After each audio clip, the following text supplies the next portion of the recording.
Well, folks, I'm back with my dear friend, John Hewlett, and we're going to be talking about some exciting things with the partnership of Cardio Miracle. And I'm going to let John uh, kind of explain everything. Before we get into that, John, I wanted to know if you could just take a few minutes and talk about the new formula. That maybe it's not new, but I've had several people say, yeah, the taste is a little different. This is a little different. And the other question I had too, have you always had lion's mane mushroom in it, or is that a new? It's brand new. It's I thought so. Because we're getting old, and I want to we want to avoid the dementia, Alzheimer's issue as much as possible. But Scott, what I can do is because I wanted to talk about that, but before a third of your people turn off and say, "Oh no, here it goes again," I thought I'd give you a little update of Okay. the last month of travels that I've had through the evangelical world.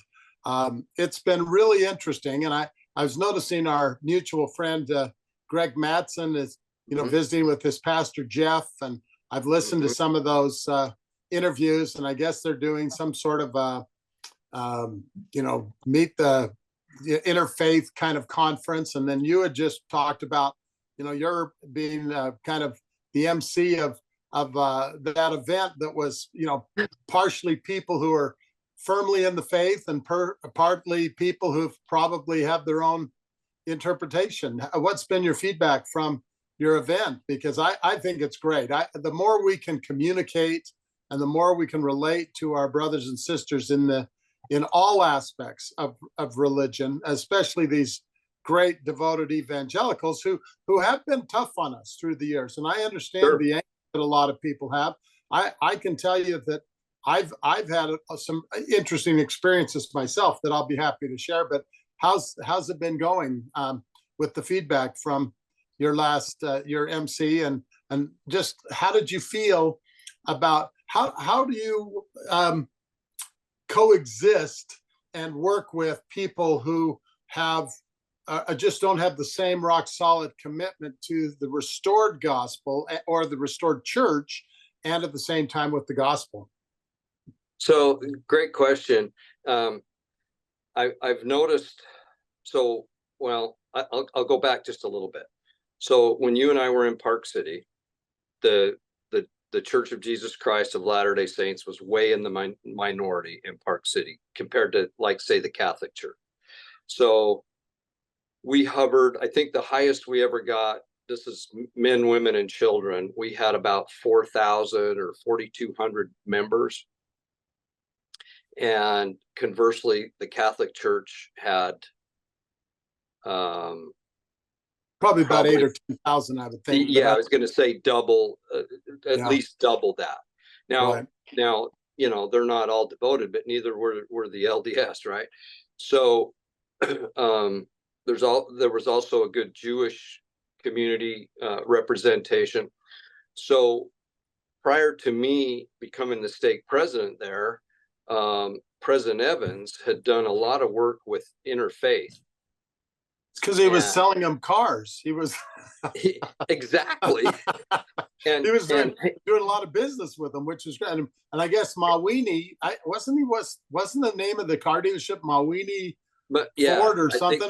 Mawini's were probably Catholics, I would think. Yeah, right on Old Main Street, like the old Main Street of Park City. I remember that dealership being there. It's crazy how Park City changed over the years. But this interfaith, or some people call it ecumenical council and all this, and we were the Latter-day Saints, I'll just say Latter-day Saints, were prior to me getting in there, it was really a big group. And Jeff Smith, you remember Jeff Smith?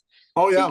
He kind of spearheaded that for our stake and was very involved in that. Well, when I got in, I jumped in with both feet, and I loved it. I loved the communication with all the different leaders of the churches in Park City, and we'd have a common interest. Jeff would set up where we'd have them down to Temple Square, and it was great. It was great. I remember one activity we had was at Deer Valley, and it was a concert where the Tabernacle Choir and orchestra came to Deer Valley and put on a concert. And so Jeff got VIP seats for all the interfaith leaders, So we had Father Bob, and we had the rabbi, and we had Pastor Fines. Remember him? Yeah. Really good guy, and many others. So that's been inside me for a long time, and I feel total comfort in talking to people of other faiths and finding like-minded things. So we'd have an interfaith Christmas devotional that we would host at our stake quite often. In fact, one time we had to remove some of the benches in the stake center to get the fit the choir and the orchestra and all that from all different faiths. We had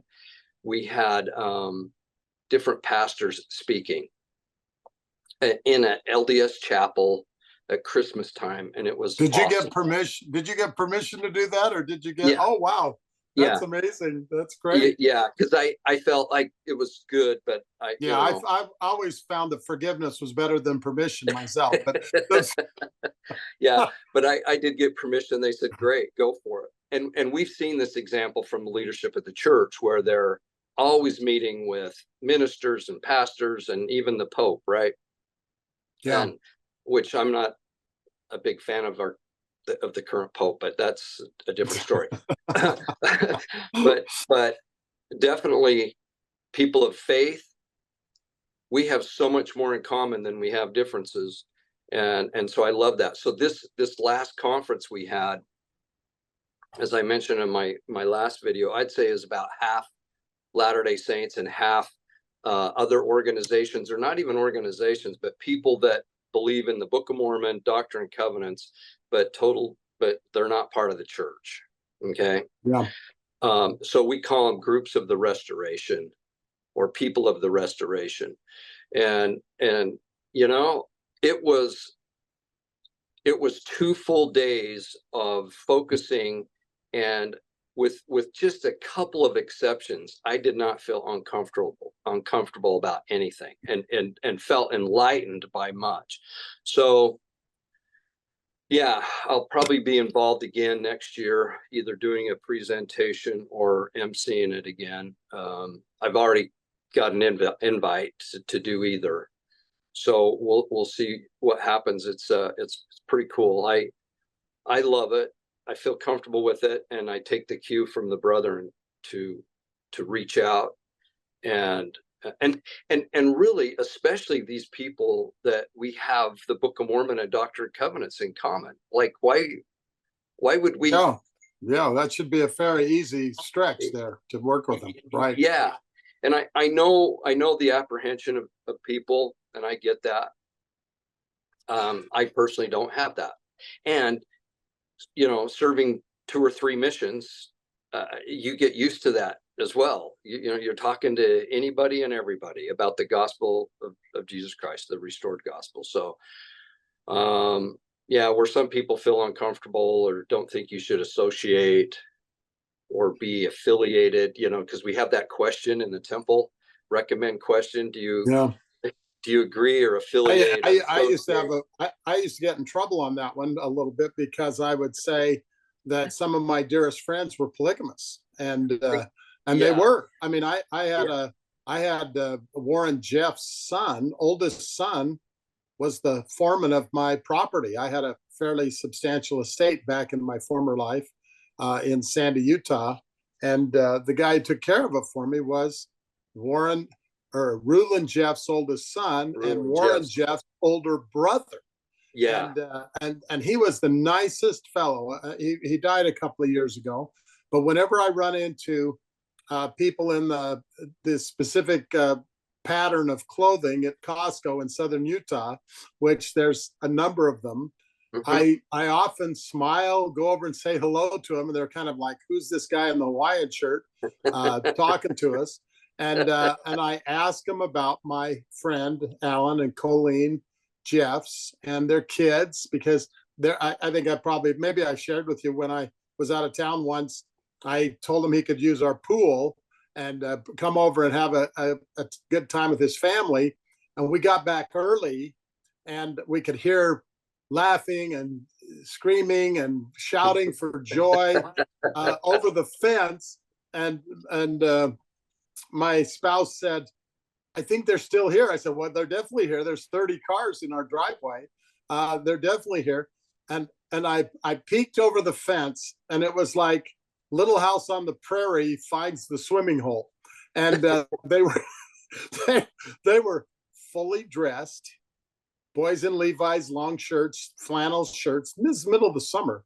The girls in pantaloons and full dresses, and they were jumping off the board and sliding down the slide and just having the time of their life. And so whenever I was always asked that question, I would say, do I have sympathy? Absolutely. Do I have a relationship? Absolutely. Do I believe what they believe? No. But they're some of the finest people I know. And when I later moved to Montana, it ended up that all of the craftsmen in that area were a part of a community called Pinesdale, Montana. And they were part of the Allred family. So I had one of the hierarchy of the Jeffs family work for me for 10 years. You've been to my cabin. He chinked and painted that cabin. I mean, it still looks brand new 20 years later on the chinking. The chinking, I've had people come in who are real craftsmen and said, who in the world chinked this? Well, it was a polygamous carpenter, master carpenter, who actually, he was the guy I hired, and I don't even know how I found him, but he went to Jordan High School and was on the track team and had to run his races with a tracksuit on. So you can imagine the disadvantage of having to wear a tracksuit when everyone else is in their shorts, and he's wearing a baggy tracksuit. And he was a great athlete. He was just a great guy. He was kind of very shy and initially was very nervous around me when I would start talking to, because I was asking him questions all the time. So and then his boss, his father was getting older then, Rulon Jeffs. And see, there was Rulon Jeffs and there was Rulon Allred. Those were the two that were counselors to the previous, and then they split. And then the Allreds were the Murray, Bluffdale, and the Jeffs were the Little Cottonwood Canyon. And then eventually the Jeffs one kind of got a little more wacky, and they did more of the arranged marriages, where the Rulon Allred, who was the one murdered by the Lafferty boys, came into his office. He was a great obstetrician, D.O. When he got murdered, I mean, I actually, and maybe I've told you this before, but I've actually read his journals, or the journals of the sacrament meeting, the Sunday school, the history of Pinesdale, Montana, which is kind of like a stake. They had the Allreds had a group up in Cardston, and then they had one in Pinesdale, and then they had the big one, the big tabernacle there in Bluffdale. So I happen to have all of the carpenters, the sheetrockers, the plumbers. They were all members of the Allred group. So I've spent literally the last almost now 25 years hanging out with craftsmen and workers from both of those groups. And so I know more about them in many cases than they do. And it's been really, really fun to, or at least for me, it's been very educational to understand these very committed, wonderful people. Now, is there abuses and problems? Absolutely. There's a lot of issues, but these are solid people who love the Savior, as are our evangelical friends, as are others that many times put us to shame with their dedication and their situation. So I'm still having a lot of fun, with my new title, my new church, Charismatic, Evangelical, Born Again member of the Church of Jesus Christ of Latter-day Saints. And I had the chance at our last meeting to use that a number of times, because we sponsored the Kevin Sorbo charitable event. Kevin Sorbo's Hercules from the movies. He's a very devout evangelical Christian. He's been blackballed by Hollywood, but he's become a very, very good friend and a wonderful guy. He actually has a condo in Park City, spends some time there. And then after the Sorbo event, I had a really exciting thing that I felt for me was exciting, and that's we went straight from Sevierville, which is where Dollywood and all of that. It's by Knoxville, Tennessee. We went over to back to Nashville, and we were a sponsor of the Jason Whitlock, who's one of the hosts of the Blaze Network, of his group. And you would not believe the lineup of 10 Black evangelicals. They raised the roof. They are unbelievable. And they were talking about the problem with manhood, primarily in the African American community, but men in general who are not taking up their responsibility.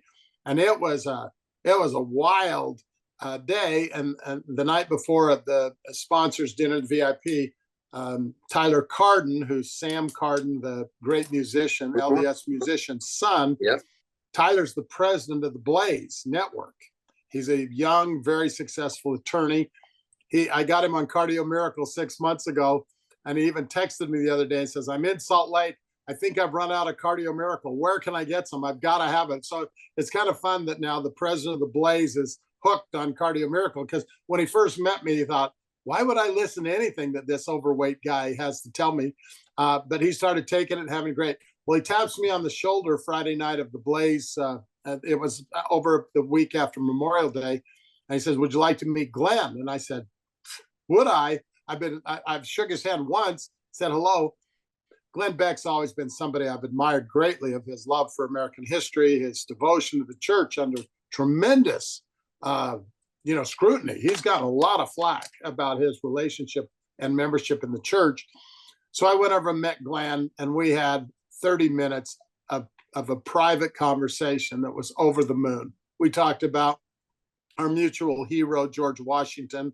We talked about the Revolution. We talked about Joseph Smith. But when I started my conversation with Glenn, I said to him, when he stood up, I said, "Well, I need you to understand first and foremost my religion." I said, "I'm a charismatic evangelical born again member of the Church of Jesus Christ of Latter-day Saints." And he kind of looked at me and he goes, "So am I." And he threw his arms around me, and that was the clincher. And so from that became pretty exciting, and that leads into just 10 days ago, I heard that Tucker Carlson was coming to Salt Lake City as a part of his, Save America tour or whatever, and that his special guest in Salt Lake City was Glenn Beck. Well, I had the chance at that meeting with Jason Whitlock to, give Glenn, 15 minutes of Cardio Miracle on why he needed to take it, how it would help him and help his kids and help the various things. A lot of people, have heard a little bit about his journey, but he's looking for answers. And so he's been taking it, and I'm waiting to hear back. But when I heard that they were sponsoring that event, being the old marketing guy that I am, I texted the contact. I tried to buy tickets. They weren't for sale yet. And then I contacted the number that was available that I tracked down of the promoter of the tour. And the next day I'm on the phone with the promoter of the tour, and we negotiated that we're the exclusive sponsor of the VIP event of the Tucker Carlson Glenn Beck tour at the Delta Center on September 7th. So that's awesome. It's the biggest investment we've ever made. But if there's two patriots in our country that I happen to admire greatly at this point, it's Glenn Beck and Tucker Carlson. And Tucker's kind of become a born again, I think, Catholic in his world, and at least a Christian. And so, no, we're pretty excited about that. And we're going to be putting together an opportunity for some tickets for a couple of lucky cows to be a part of the Tucker Carlson event. And we're also, and then in the meantime, after the Whitlock event, I went to Austin, Texas for the premiere of Protocol 7. Now, everyone should make a note of Protocol 7. It's the and this is interesting. It is the documented film talking about the lawsuit between Merck Pharmaceutical and two whistleblowers 10 years ago who were working in the lab and witnessed all kinds of irregularities in the testing of the mumps vaccine and all kinds of criminal behavior by the corporate, by the whistleblower's report. So it's all factually based. Well, I got invited 18 months ago. It's been 18 months to invest in that movie. It wasn't really an investment, but I wanted to support Dr. Andy Wakefield. Andy Wakefield was knighted by the Queen for his contribution to medicine. And when he started questioning injections for children and started suggesting there might be a connection between the spectrum and those injections, they took away his medical license, they took away his knighthood. And he's been battling ever since. And he's made a film, he directed the film, and we were a sponsor of the film. And so we're going to be able to get a couple of screenings of that film in September as a part of the Tucker Carlson Glenn Beck weekend. And cool. There will be more opportunities for Palmer people to come to those screenings that we're going to have. Hopefully we'll have 2 or 3. And I now have, and this is exciting. This is something that I feel very, very grateful for. I met at the filming because we have a cameo spot. I'm actually in the film at a trade show where the whistleblowers are walking out learning about some of the problems with injections. So we just have a short couple of times where you see our banners and you see me talking to people at like a trade show. So I'm now a movie star, I guess, in my little cameo. But interesting enough, I've talked to both the leads of 18 months ago in Austin, Texas, when it was being filmed. I put both the leads on Cardio Miracle. And when I went to the premiere back in Austin 18 months later, they're both still taking it. Both love it, doing great. Andy Wakefield now credits it to helping overcome some of his cardiovascular problems that were getting quite serious. He credits that and then some guidance from Dr. Peter McCullough.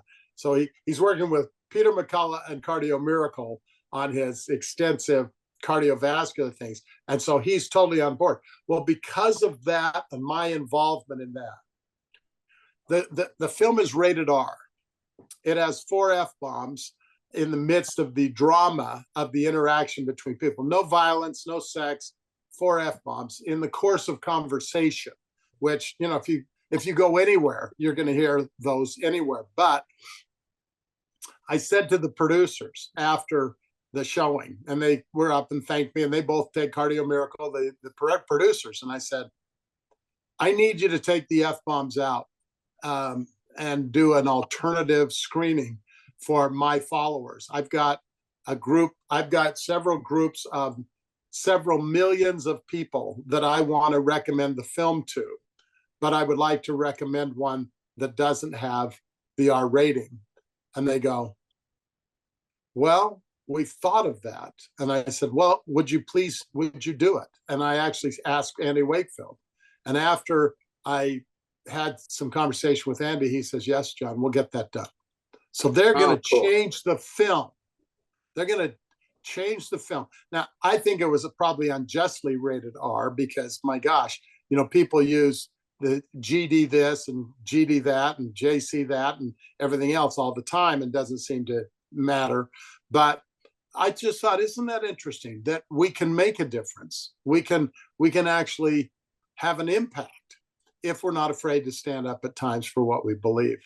And so we're really excited about that. It's going to be a combination of Tucker, Glenn Beck, and Protocol 7, which I think is going to knock the film watching world on its fanny when they see the documented, this is from the trial documents, the documented corruption that has gone on somewhat in our corporate America, which has led to a lot of problems and a lot of sadness and a lot of bad treatments with people. So we're excited about that.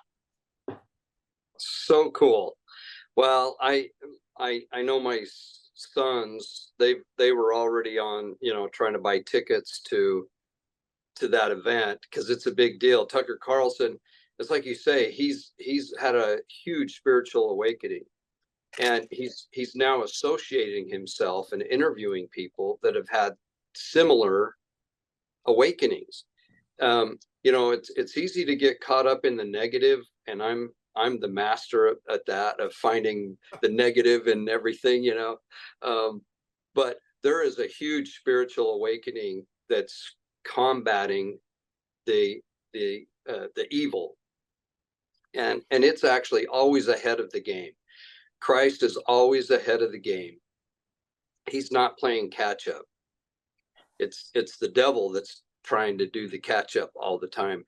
But in our society, it gets a lot of press and whatnot. So to see these people that we, the Glenn Becks, the Tucker Carlsons, I lump a guy that I follow. His name's Sean Ryan, on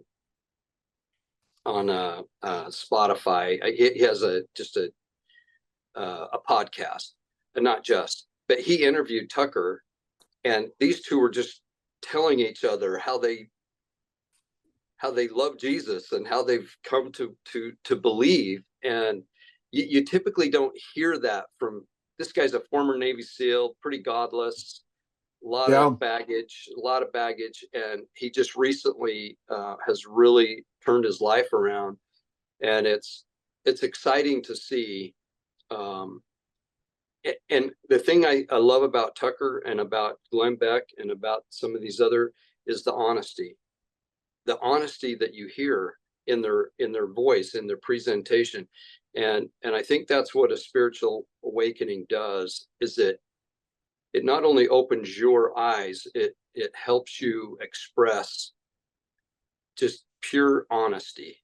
And that's what's lacking in, government and in big pharma and all these things. It's just there's not a lot of truth there.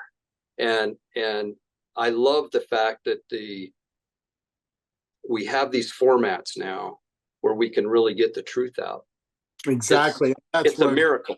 It's an absolute miracle. And it's biblical, where it says their sins or their misdeeds will be shouted from the rooftops. And that's what's happening. Beam from internet to internet. That's exactly what's happening. And we know the censorship on this platform and others, but there's so many that Dinesh D'Souza, is that how you say his name? Dinesh D'Souza, yeah. Another just brilliant guy that isn't afraid, to put the truth out there, and there's just so many others. It's awesome. So, and one other cool thing that happened that I want to share, and this guy's a little more controversial, Stu Peters. Stu Peters is pretty outspoken. I like him. And he's very interesting. And so I was doing an interview with Stu the other day, because Stu's one of the advocates of Cardio Miracle as well. And I think he had tipped a few after work, and it was in the evening, and he was in the backyard, and he was laying it out there, the language and everything. It was a little rough. I don't know quite how we're going to edit the interview, but in the midst of it, I guess through the pandemic, he's gone through a divorce, and so he's taking care of his mother, and his mother's about my age, and she kept chiming in and telling him to stop swearing during. So it would be like Sue standing outside the bedroom there telling you, Scott, calm down. And that's what she was doing during this whole interview with me. And then finally he says, well, for hell's sakes, Mom, come on in here and get on camera. And so I start talking to Stu Peters' mom. She goes, well, let me tell you my story, my cardio miracle story. And I go, well, I'd love to hear it. And she went on to tell me that she was suffering from heart failure, which means her ejection fraction, the blood pressure essentially of her aorta or of her heart, was down below 20. And we've seen people. You actually met Big John Hunter, who played for BYU, who's been in heart failure for 10 years and shocks his doctor every 6 months that he's still alive. And he credits that obviously to a little drink that we're talking about here. Well, Stu Peters' mom, her ejection fraction had dropped to 15. She went to a specialist in Naples, Florida, and he was drinking. The cardiologist was drinking Cardio Miracle in his office. And during their appointment, he said, you need to go on this product. And within 90 days, she was out of the woods and doing fantastic. And I was like, so here I am talking to Stu Peters, who's, F-bombing and swearing all over the place. And his mom's chiming in, and all of a sudden she gives me one of the great, and we've had a number of these ejection fraction things that have turned out quite favorably, but that's pretty rewarding when Jason Whitlock has his mother on Cardio Miracle. Kevin Sorbo, Stu Peters, all of these people are putting their parents on Cardio Miracle. Their spouses, and a lot of times it's people who are in trouble, which we say. Now, my sweet Janet, she has a high school friend who's Hispanic, and he's probably 250 pounds overweight or whatever, and he fell. And there was a call out to all of on Facebook for help, because he's single, lives alone, he's just barely went into retirement, has just, a modest income. And Jan the other day, she said, because I've never met him. He grew up with her, but she's always talking about this really nice guy that was so nice in high school that everyone loved him. So I said, send him the Cardio Miracle. Send him one of our 180 servings. And he texted her yesterday and he says, that protein stuff that you sent me, and it's not protein, but that protein drink is helping me. I can't believe how much better I'm feeling after 4 days of taking it. We told him to take 4 scoops a day. But, those things are what it's all about. It's seeing people have the improvement, see the benefit, etc. So I know that I've gone on to some other things, but I wanted to share, we had a phenomenal sale on my birthday, Mother's Day, Memorial Day, the 180 serving pack. We sold over 1,000 customers that new delivery. And that's to give people the very best value, that pack going forward. It brings the cost down well under $1.50 a serving, which is phenomenal for something that should cost $10 a serving with all the good stuff in it.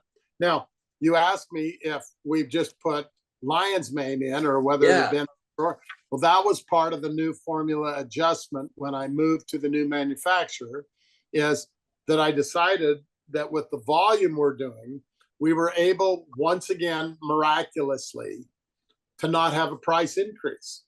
Now, we should have a price increase. Our costs of, I heard on the news the other day, food inflation the last 3 years since this administration in the White House, 30%.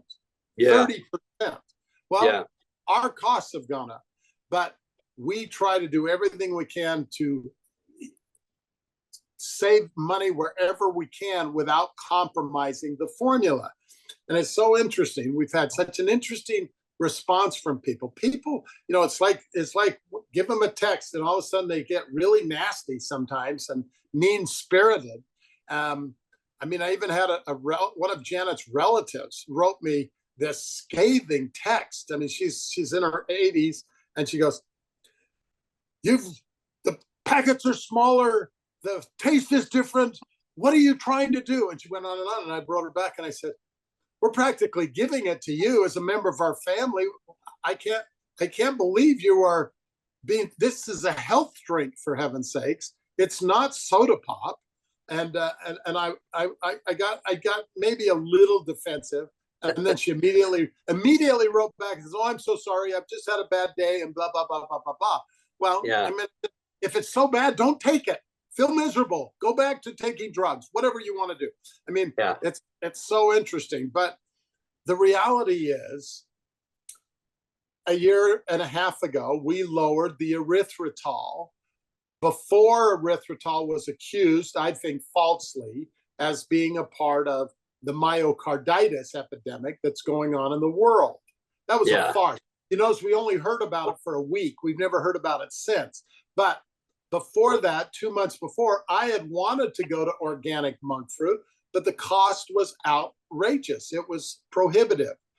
We made an arrangement with someone whose family owns the finest monk fruit stevia in the world out of Arizona. He became a part of our company. So I was able to get a special deal on monk fruit, organic monk fruit, and stevia. We reduced the erythritol by 3 grams. So yes, there's not as much in a serving as there used to be because we took out the sweetener. We didn't take out any of the amino acids. We didn't take out any of the vitamins, minerals, and all the anti-inflammatories. But you would have thought that because there was less in the jar, that everyone immediately says, oh, they're screwing us over. They're now compromising the product. And I'm like, you can make videos, but people don't listen to the videos. You can tell people, you can send them an email, that they see it and they jump to these conclusions. Oh, here we go again. As if everyone in the world is against them, that nobody has integrity with what they're manufacturing. And so we moved to pouches from canisters. In the 3.5, I guess it's probably moving on 3.5, 4 years, maybe. I don't know, since your our miraculous time together. Maybe it must be in September. Since then, I mean, we've had white canisters, black canisters, canisters with lids that you couldn't open because of the manufacturing challenges. We've had canisters stuck in Long Beach. I mean, we've had so many problems with canisters that, I finally said, you know what? If we can save 50 cents, then we can help not raise our prices on what's important, which is the powder. So, and the pouches store easier. You can have 50 pouches in a box instead of 12 or 18. So it takes up less storage. So you save money on storage, on shipping, on breakage, on returns. And pouches are more green and biodegradable than a canister. And yet you'd have thought by some people that we had sold our soul because we went from canisters to pouches, which was a business decision. It was an environmental decision. It was a shipping decision. It was a cost decision because these canisters kept cracking. The lids would crack and people would send it back, even if the foil wasn't compromised at all. Now, and then we went to a smaller scoop, not to trick people. We went to a smaller scoop and we thought, because some people take 1.5 scoops. Some people worry about how much is in their scoop. So we went to a smaller scoop that 2 of them equal 1 serving, 2 scoops, 1 serving. And then people can take their little scoop. And then there's not as much dust with the smaller scoop, and it would fit in a water bottle, where the other scoop was, when somebody's trying to pour it in, you'd have to squeeze it. It or make a funnel out of paper or whatever. So the little scoop will fit in a water bottle. So it was a well thought out decision. But you'd have thought that we were the shrinking cold cereal that was getting smaller, or the shrinking can of Coca-Cola, or the shrinking. I mean, it's like, because immediately people go, oh, here we go, a small scoop. So they must be doing something. There must be something sinister behind this. Well, whatever. All I'm saying is it's been interesting. So we added some vanilla flavoring because lion's mane is one of the most expensive, best ingredients for cognitive health. That's right. And it tastes terrible. Now, if it was in a capsule, you wouldn't taste it and it wouldn't do much good for you. It's in our formula. So we added NAC, which is a really great booster of glutathione. We added glutathione by itself, which also tastes terrible. And we added lion's mane, and we improved the sweetener to the best. So we added 3 expensive ingredients, taking them off people's supplement list that they don't need to take in a capsule that's not that effective anyway, improved the sweetener to the best organic sweetener you can get, low glycemic, great for diabetics, great for weight loss and those types of things. And then we took a little bit of the flowing agent out, which has nothing to do with the formula, but was part of the dust, part of the consistency to make sure it doesn't clump up for all the people who live in humid climates. So we're always trying to improve it, not find a way to make more money. And then we came out with 180 servings in a big pouch, even though our cost is not that much different, but because we believe that as you turn the product and the money, that there's a value to that. It saves you, that if people are buying 3 months at a time, there's an economic value. I'm a financial guy. There's an economic value to that. So that's a reason we can help maintain the lower cost and have a better cost per serving for the 180s. And we just got in our new stick packs. Now they're a little smaller because our other ones, when we took the erythritol out, they were like half full. And people said, how come this is half full? Well, it's because we took the erythritol out and replaced it with a smaller amount of 50 times more expensive monk fruit and additional stevia. But so now we have little smaller packets. That means we can put 30 in a pouch, which means we don't have to have 2 pouches and the labor and the other costs. So we now have our stick packs at a great value of $89 for 30 of them. It's $3 a stick, but on our subscription, it ends up being less than that. And I'm announcing it here today, whether it probably won't get out because tonight I'm announcing that we're going to do buy 2, get 1 free for people being able to try the stick packs, because we now have almost 10,000 of them in, because our new manufacturer is doing such a great job meeting our demand as our business keeps growing. So the stick packs that everyone should try, this will be the chance for our 4th of July special and our introduction of the new stick pack pouch with 30 of them in it will be a chance for you to share those stick packs and to use them and have them be portable for your travel and take up less room in your suitcase instead of a little baggie of powder from your canister when you go overseas or travel like you and Sue have been doing. You know, the traveling, the things, and we're, not spring chickens anymore. Sue and I are both 66, which isn't old, but it's getting there. It's not 40s, right? And we, for some reason, we're just able to go to bed at night and wake up the next morning and do it all over again, and I still have a couple of the old canisters before we've actually used some of the pouches too. And that's where I was looking at the ingredients and was like, this has lion's mane in it. This is for the brain, man. This is awesome. Because I had that as another supplement because, Sure. we don't take care of our brains very well. We're focused on our heart, which we should be, but the brain. Too much Diet Coke, Dr. Pepper, Diet Dr. Pepper. I call that Alzheimer's in a glass, and I'll stand by that. People, get off that stuff. Get off it. You're better off drinking full strength Coke, Dr. Pepper, Mountain Dew, Mellow Yellow than that diet stuff. That diet, that aspartame, that saccharin is Alzheimer's in a can. Yeah, very well said. And really, people, I get the same kind of comments, not very many, but a few that are, pretty rough. And I always think after I read their comment, if they just give up their diet sodas, they would have plenty of money to get something that's actually going to benefit them versus drinking this poison, right? Drinking the poison. But anyway, tell me about tell us about your, I think your son, and then even tell us about Caitlin's experience. Might be valuable. So right now, this is incredible. Right now, we're in Texas taking care of the grandkids because Caitlin has been, our daughter she's had this surgery scheduled like 2 or 3 different times, but because of Jane and our granddaughter that passed and all the situations, she had to postpone it. But basically, her lower jaw was too far forward and her upper jaw was too far back. It was a combination of both.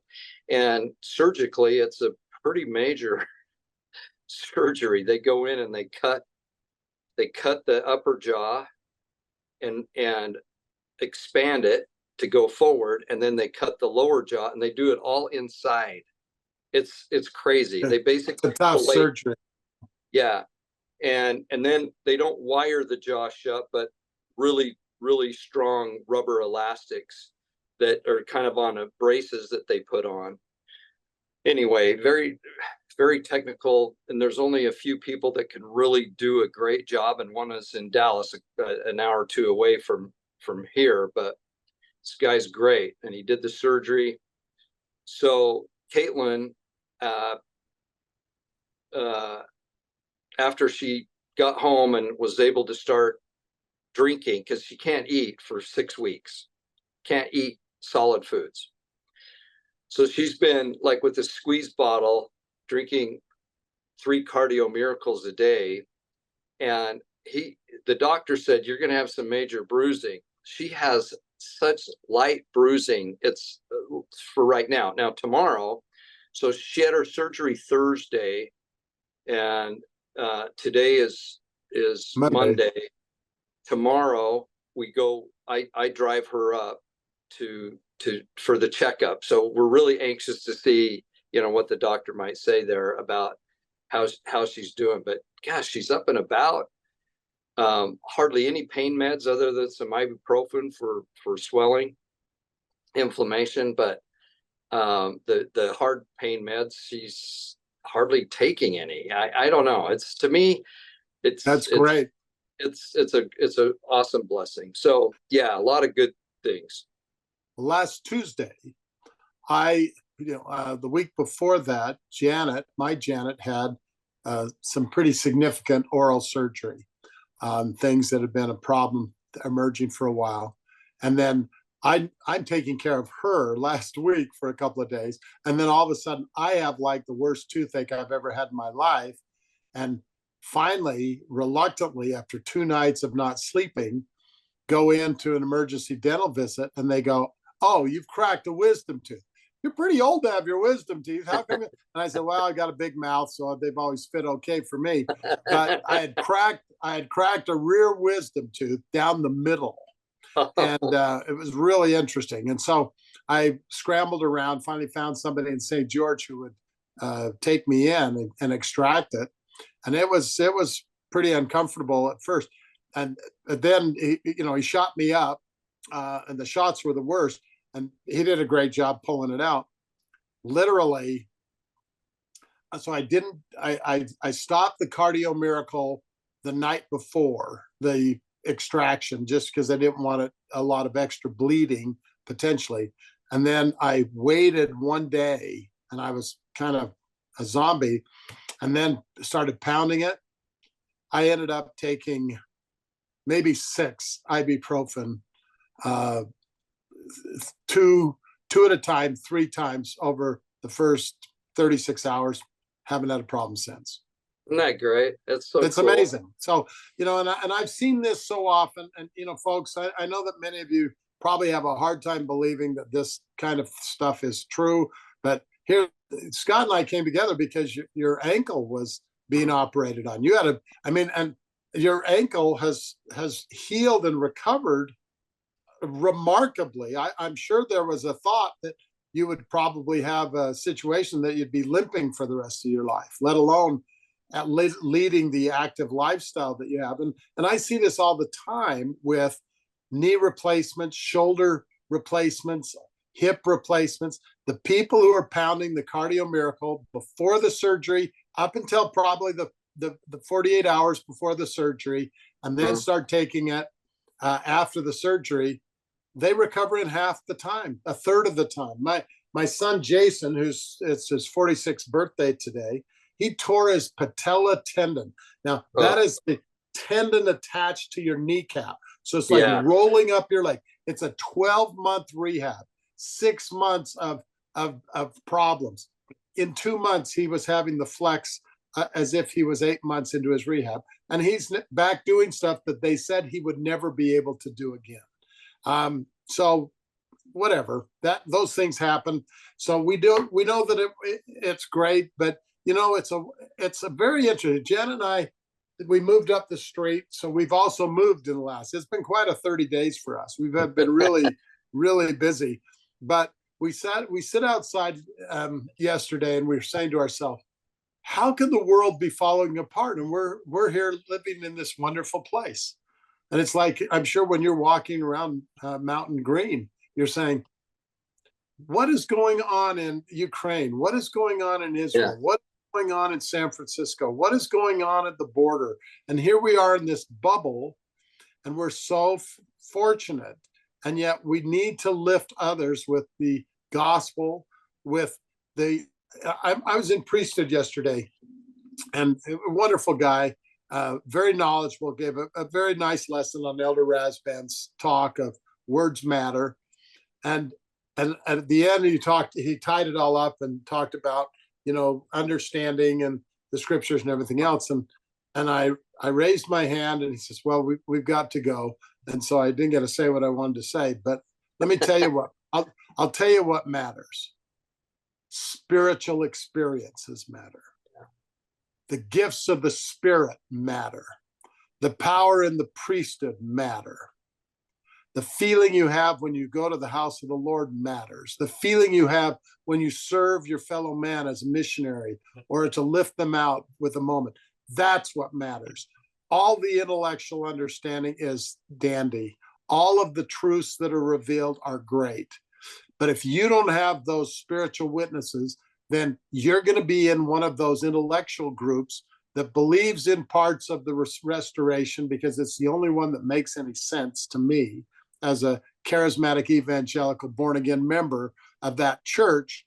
But it's the gifts of the Spirit and the witnesses of the Spirit is that what, in my opinion, really matters. And that's what we need to teach our grandchildren, our children, and others who are struggling with the intellectual, with all of the information, all of the challenges, all the history, all the things that we may or may not agree with. We need to cling to spiritual experiences and cling to our testimony of the Savior and his atonement. I totally agree. I love the word sanctifying or sanctification in every form of that word, because that's really what we're here to experience, is sanctification. And we can't do that without serving our fellow man and living a spiritual life. And the world is all temporal. That's the very definition of Babylon, is just everything is temporal, and you can't be sanctified through the that process of just having everything temporal. And I totally agree with what you said. I'm a slow learner, and it's taken me a long time to get to the point where I've realized how important it is. I like to study things out. Things have to make sense to me, and I'm not intellectual, but I get off on history and stats and all that stuff, and then a lot of stuff that doesn't really do anybody any good. Analytical. You're analytical. Analytical. Sure. Analytical. And I study the scriptures that way and all that. And I've realized, it's interesting. And you said it very well. It's interesting, but it's not sanctifying. It really isn't. And I'll probably still do it because it's a hobby. It's what I love. But it's so trite to say spiritual, but I don't know what else to say. But the occasional time when I am connected that way, it's like a different type of light goes on, a different magnification happens, an increased love for people, which that doesn't come natural for me. That expands. And so, yeah, I see this awakening happening in people. It's happened with me. I long for it more. But the you can't live in Babylon and achieve it. You just can't. It's impossible. Those two things can't coexist. And so we have to get out of that, where we're just focused on, what the world is pushing, the current, wokeism, or the current trends and all these things. We have to get away from that. And I think that's what's appealing for guys like you and me with the evangelical community, some of the people that have left the church but haven't left the principles that they hold dear. And I think of going back real quick to Park City. We had the Kelches and the Ewings.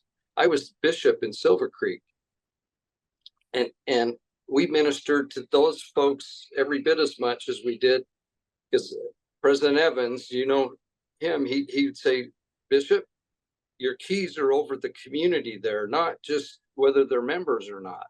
And I remember helping a young lady out that was involved in the polygamous community there with the Kelches and the Ewings, which we had convert baptisms out of them.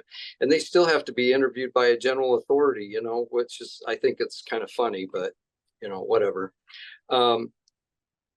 Just good people, good, solid, loving, caring, and committed, a lot of them committed. Very committed. I think, and like you say, so many of them are craftsmen, and I think they had was it Carmen Kitchen? I think the Kelches and the Ewings, they had a cabinet company, and I dealt with a polygamous family out by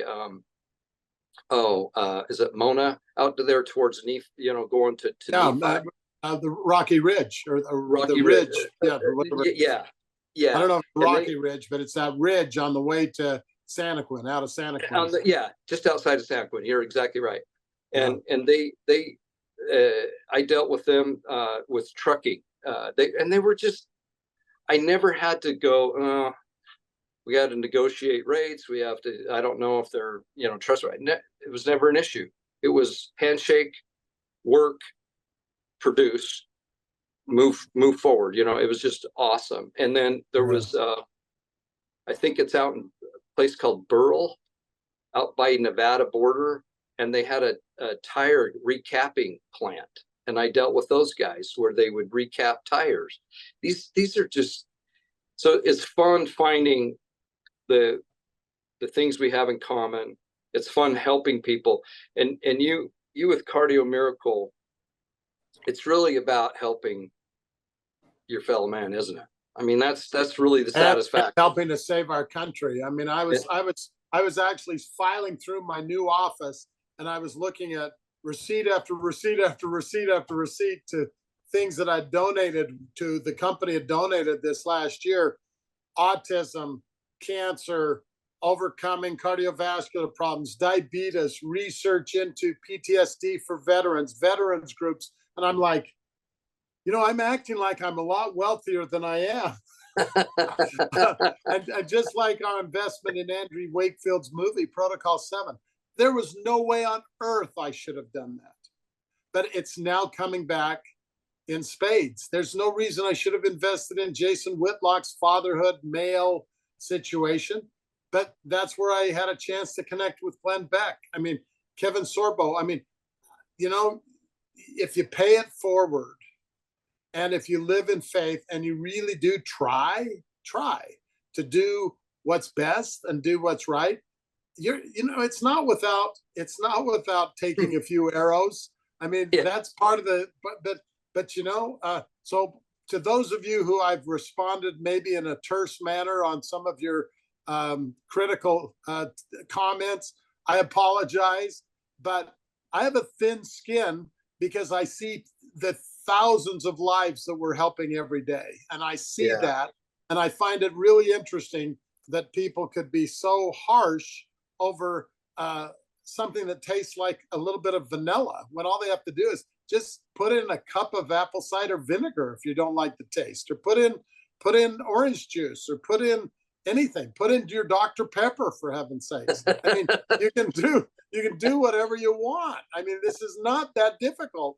Judy Mikovits says it's health food.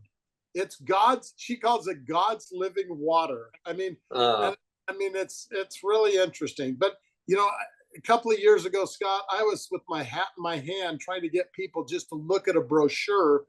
And now when I call some of these supposedly important people, they pick up their call in the middle of a boardroom. I mean, it's like, wow, how did this happen? Well, again, I believe that we're trying to do the right thing.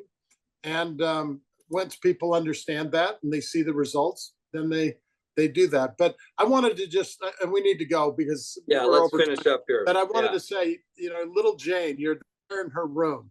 I'd like you to share, because I lost a brother at 11 years old, and family members. I've had a lot of people that I've lost through my lifetime, and I have a different perspective about death than most people because of my experience. But I just would like you to share, if you would, to these wonderful people who listen to your podcast, if there's any of them left after my talk today, but about how you felt the comforter, and how you and Sue have been able to weather through watching firsthand little Jane's battle, and her parents' battle, and her siblings' battle, and then how you now feel the comfort and peace and understanding, even though you disagreed with much of what she was put through by our established medical world.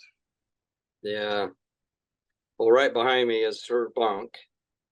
Shortly after she passed, they had a leak in their roof, and I'm pointing, you can see where the sheetrock tape peeled off. They got the roof fixed, but we haven't had a chance to get that fixed yet. But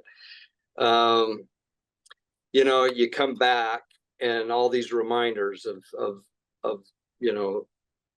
Jane and her little sister Tessa. She just, right before we started this video, I was at Home Depot getting some things, and I had Tessa there, and she said, "Where's Jane?"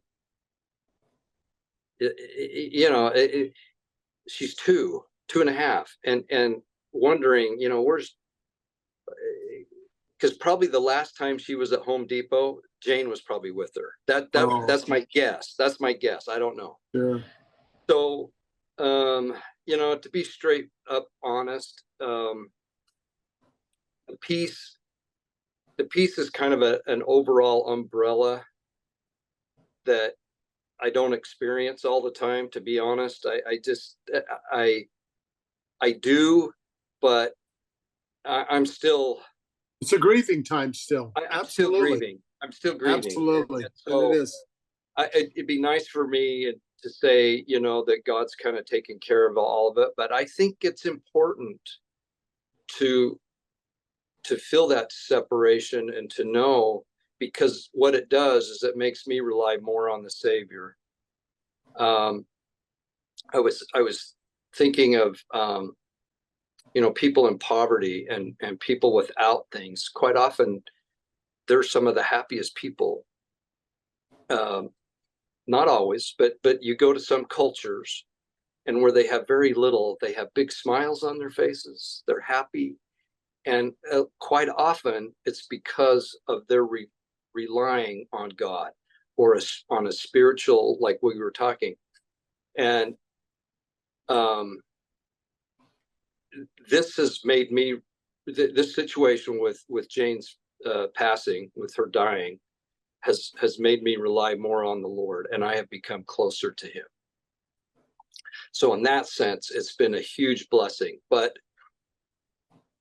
I still, I see a picture, I see of her, or a drawing that she's done, or her sandals that her sister's wearing now. I just, you'll always feel that, and that's what I'm thinking. It's not meant to go away, and that's okay. And it's okay. It's okay. If the Savior of the world can go through what He went through, we need to have a taste of all those different things as well. And when they happen, we need to embrace that he endured through it, that we needed to feel it, because you cannot feel love unless you can feel sorrow. That's it. That's it. We weren't meant to go through this life unscathed. And I remember Elder Holland giving an awesome talk once that we have to have a little taste of that Gethsemane. We have to have that little taste of loss or feeling alone, because that's how we can understand the Savior more, by having that. If everything is smooth, it's like you can't relate to a Savior that suffered and went below everybody. You can't relate to that person unless you've had a taste of it, right? So you've had it.